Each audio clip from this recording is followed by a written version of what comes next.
Hi. The quality of questions you ask will determine the quality of answers you get. The quality of answers you get will determine the quality of decisions you make, and the quality of decisions you make will determine the quality of your life. So it's really fundamental to learn how to ask questions skillfully. And yet, it's something we are not taught formally. So let's start putting that right and examining the different types of questions, how to use them, and how not to use them. The first distinction we need to make is between why questions and non-why questions. Why questions can help us understand the root causes of different problems and how things fit together. In fact, there is actually a Japanese management technique called the 5 why technique that says to really understand the root causes of a problem, you need to ask why 5 times. So for example, if you want to know why your team didn't achieve their sales target, the first level answer might be that the key SKUs were in short supply. So then you would ask why the key SKUs were in short supply. And then maybe your second level answer would be that there is no accurate predictive model that the company has developed to estimate future demand month-wise. And then you might ask why you don't have a model. And the third level answer might be that the sales managers are too busy achieving their targets to invest time in forward planning, and that there is nobody in the sales division who has been specifically assigned that task. And so on till you find the root causes of the problem. But the danger of why questions is that they can come across as very accusatory. Why didn't you achieve your targets? Why didn't you identify the problem? Why didn't you call me? And so on. You might be asking these questions genuinely to understand the root causes, but in many cases, why questions will lead to just one outcome: excuses.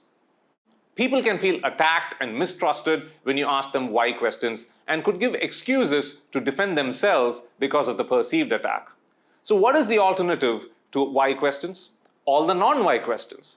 Questions like, what do you think is the best way to increase our sales numbers?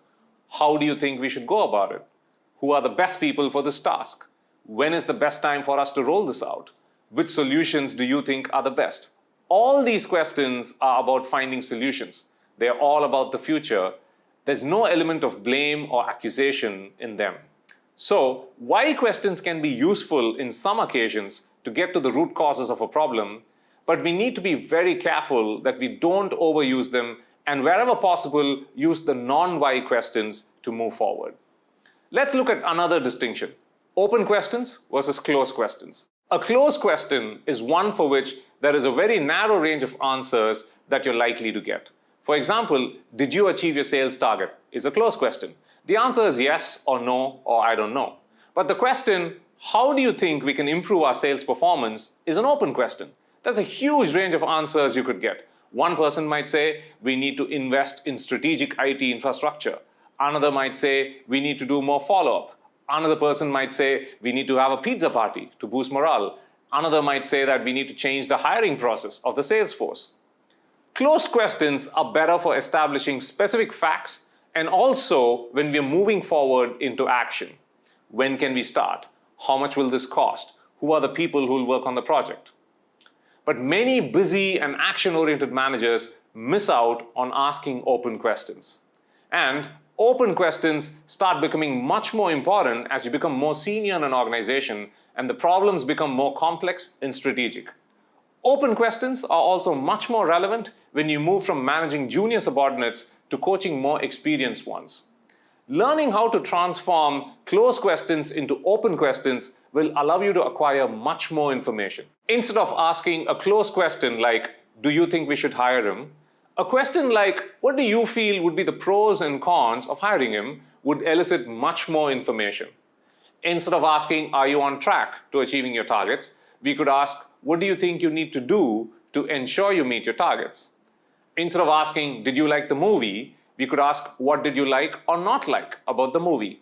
We are not suggesting that closed-ended questions are wrong and that open-ended questions are right. It's more that most of us underuse open questions. By consciously using open questions in certain situations, we suddenly start getting a lot more information in conversations. Open questions can also generate far more engagement in subordinates compared to simply telling them to do things. For example, if your subordinate tells you that they can't achieve their objectives and you tell them, of course you can, why don't you do A, B, and C, that'll work, Then, if they don't achieve their objectives after doing what you told them, they'll blame you. They'll say, I did what you asked me to do. So you delegated the actions, but not the result. You're still doing their job. And that, in our experience, has been a big drag on the careers of many high potential managers. But there's another approach. You could ask questions like, how would you like to go about trying to achieve this target? What risks do you foresee?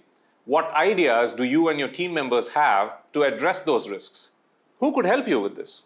You may, of course, add your inputs and suggestions, but open questions like these often create ownership, buy-in, and enthusiasm in your team and allow you to fully leverage their capabilities so that you can be freed up for more strategic work. The final distinction we would like to present for you to think about is leading questions versus genuine questions.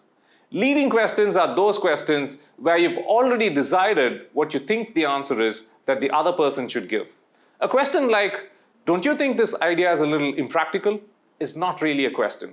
It's a statement disguised as a question. The statement is, I don't think this idea is practical. If you're a manager and you're doing a performance appraisal, asking, do you really think this is the best you could have done? Is not really a question. Don't you think you could have informed me earlier? Is not really a question. These are questions that are subconsciously designed to put the other person on the back foot and agree with the point of view of the questioner. It makes the person being questioned feel manipulated. Like they have to say what you want them to say, and soon they mentally check out of the conversation. Are we saying that leading questions are always wrong? You notice what I did there? I asked a leading question. Sometimes we can ask leading questions, especially as professors, to spark thinking when we feel there is a theoretically correct answer that we would like the students to land on. But if you overdo it, it could shut down real conversations.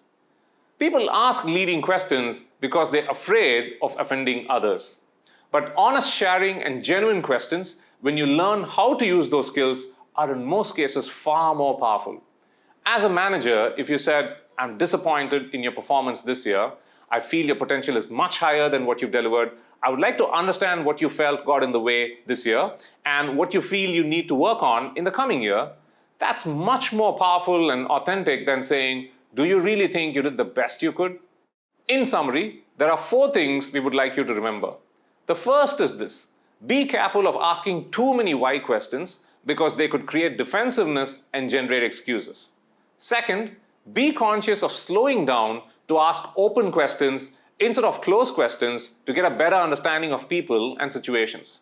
Third, asking questions to your team members that help them arrive at their own answers can create more ownership and buy-in than simply telling them what to do. And finally, ask genuine questions and share honestly rather than using leading questions, or you might end up shutting down a truly open, two-way conversation. Here's an exercise for you to practice. Pick one conversation and only ask questions throughout the conversation. Don't make a single statement, only questions. See how long you can do it without the other person noticing what you're doing, and notice what it creates in the conversation.